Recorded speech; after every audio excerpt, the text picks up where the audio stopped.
well, because of the things I said, really, Gabby will always say that Danny is the number one child. It's a constant. She says it all the time, and I deny it constantly. I mean, he's incredible, right? You know. It's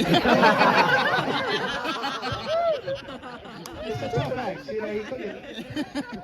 But in front of all these witnesses, I want to say absolutely that you are my joint top first. And just in case you ever doubt it, I have got a little trophy for you. Oh. No!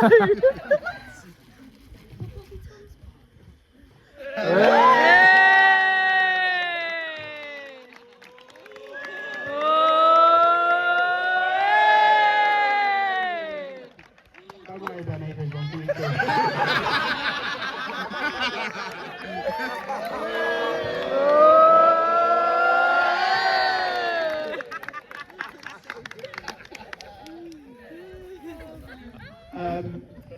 Now a word for you all.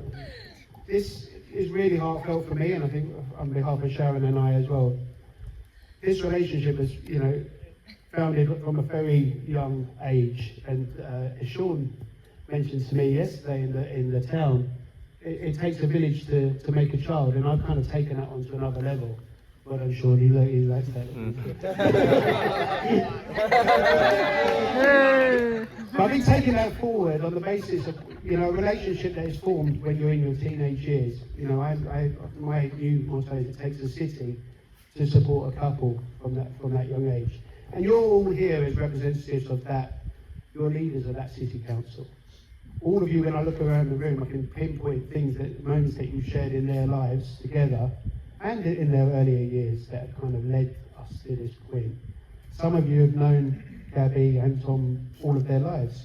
Obviously, that parents and family, obviously. But others as well, who are friends of the family, have known them, or known them from primary school days, and certainly there's loads here from secondary school days, when their relationship was formed. And when you're teenagers together, there's a lot of things that kind of can distract your relationship. And, you know, all of you guys, you know, from Finchley Catholic, any Finchley Catholic in the house? You've supported that relationship. You haven't, you know, tried to persuade them to go off and kind of veer off in different directions or try to go a bit rogue. You know, you really, which is unusual, you know, at their age, but that support is, you know, is so, you know, rewarding in the fact that we're here today to see them still here together as a married couple. But all around the room, people just who've invited them to their houses to share family celebrations, people who invited them to their weddings, people who've invited them for Friday night dinners, people who've trusted them to babysit their children, people who've just been there for them, been role models, been a constant line of support for them, which has allowed their relationship to develop into the fantastic relationship that it is today. And as I say, that's the reason that we're here today. And it is thanks to you all, and on behalf of Sharon and I, and I'm sure Robert and Roz and the rest of the Synodies, you know, we thank you all with all our heart for that support. And look, there's not going to be smooth sailing the rest of the way. You know, it'd be foolish to say that.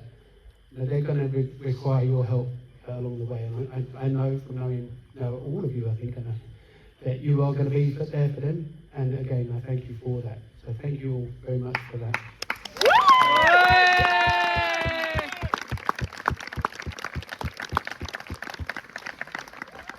I am near the end. Now, I for some reason, I've not been invited to many weddings. I don't know why. But weddings that I've been to, and I've seen and, you know, witnessed that it's quite common for the father of the bride to give some words of wisdom to either the couple or to the groom going forward. I thought, well, what am I going to say here? Okay, we're a bit stuck. And I thought, I know, it's a big night tonight, a wedding night. Let me give Tom some words of advice. So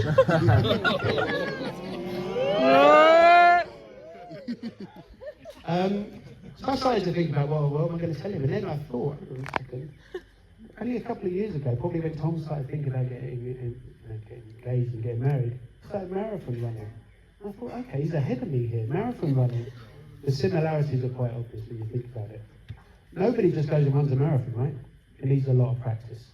You start off slowly, you've got short bursts, you don't want to rush it. You find yourself often pounding away on a cold winter's night, often on your own, trying to build up that stamina that you're going to need further down the line.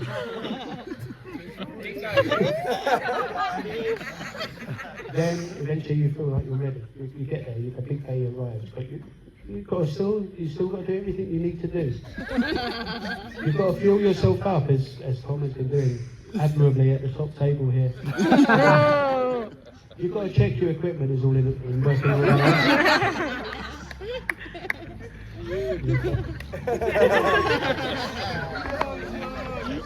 And then, obviously, you're off. You go. But there's one thing you've always got to remember. It doesn't matter if you come first or last. The most important thing is that everybody gets to finish.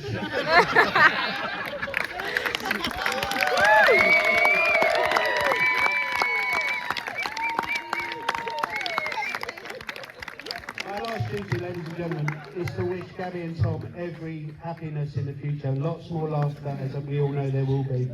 With your support, we're going to have an amazing life together, and we're going to raise our glasses to the bride and groom, Gabby and Tom.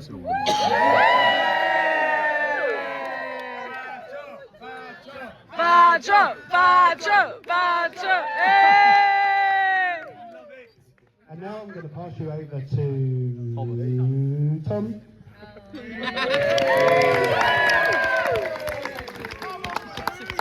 Thank you, Sean. I have no idea how I'm supposed to follow that. Okay.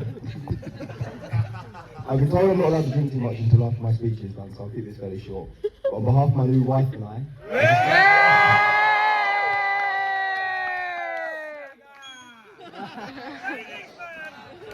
I'd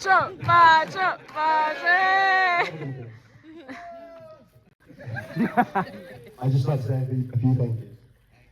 Firstly, I'd like to thank each and every one of you for being here today.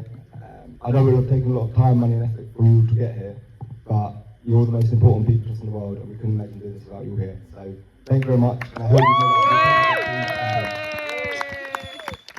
With that being said, there are a few people without whom today wouldn't have been possible. Firstly, I'd like to thank Michelle Miller for officiating our ceremony today.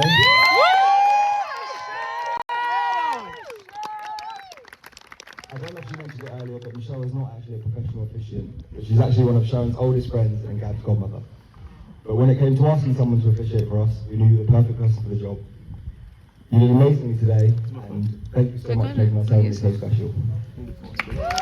Oh, good.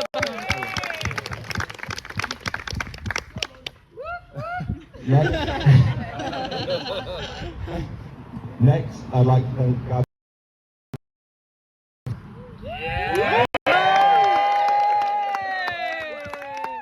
You all look beautiful this evening, and you're some of the most important people in Gab's, and therefore my life.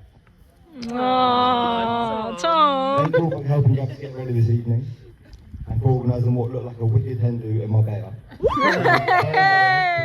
The hot Spanish policemen that turned up were actually there for a noise complaint and not sick.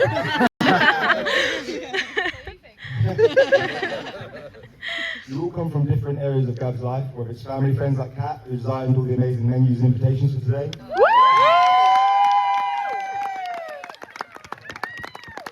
Primary school friends like Sinead, who've been in Gab's life forever.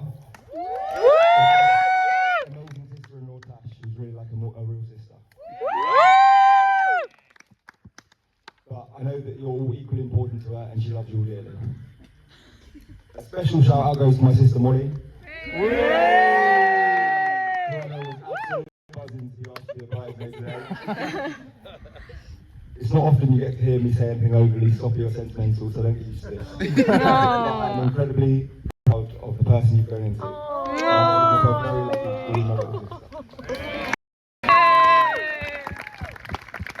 And of course, I know the Bonapura. Like twins with your shared love of quiet nights in with nuggets, wedges and beans for dinner.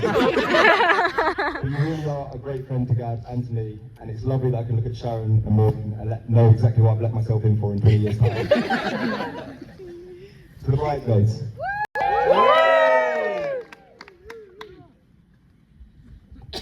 Next, I'd like to thank my groomsmen. I think we'll all look very dapper this evening. Normally Gab's just picking out my outfit, so it's been nice to have some company of that tonight.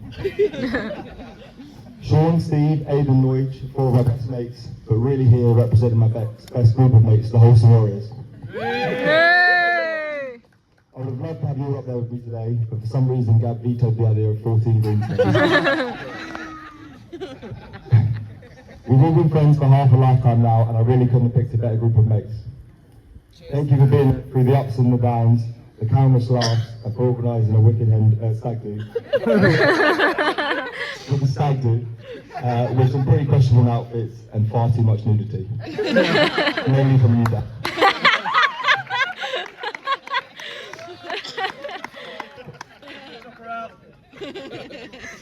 Danny, who I can now officially call my brother-in-law.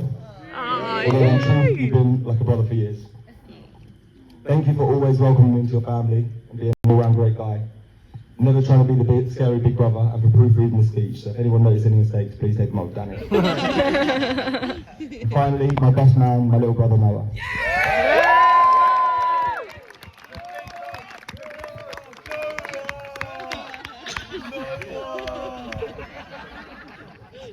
My first memory of Noah is standing in the corridor of the Whittington Hospital with Molly and Dad, poking at his soft, newborn skull, trying to find a brain.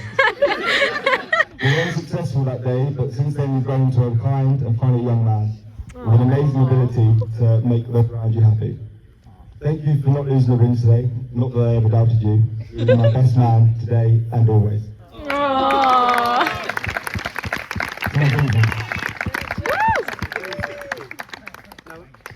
Was my turn? Oh. To my new in-laws, Sharon and Sean. People often complain about going to see their in-laws, but I'm lucky that will never be the case for me. And not just because you always keep the beer fridge fully stocked. You're two of the kindest, most generous people I've ever met. You always made me feel completely comfortable in your family and in your home, especially when you let me live for you while we're saving for a place of our own. Thank you for raising Gab to be the amazing woman she is, and if we have a marriage half as happy as yours, we'll be doing pretty well.